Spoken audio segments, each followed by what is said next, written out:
یو بل شان ظلم درته ښیم ښه. ګوره دا کس رالو دی امونه اخلی دي. دا غریب کس چې کوم دی پرړی مالداره کس نیم غریبي صحیح ده. د غریب د حرکاتو ته ګوره دا شاپره یې لاس کې ونیو صحیح ده. دی ولا د څښاڅخه امونه اچوي هغه ولی نه زه در کوم صفا.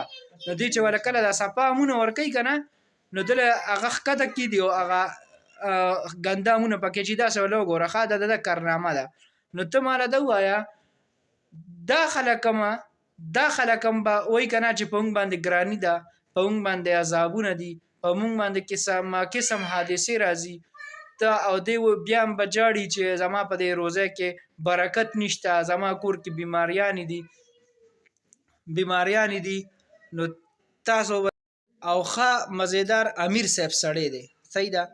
زما په زړه باقاعده خفه شو چې ته خیر دومره لکه ماشاءالله داسې به نه وایو چې ګیره یې ساتلې ده ځکه چې سپینګیري سړی او ته داسې ظلم کې د الله بنده ته به اخر دی کې څونه وګټې.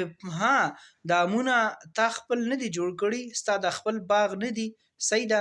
دې کې ستا نقصان دی خو لکه په مخامخ باندې ته ووایه چې بی دا امونه په دې راټ دي.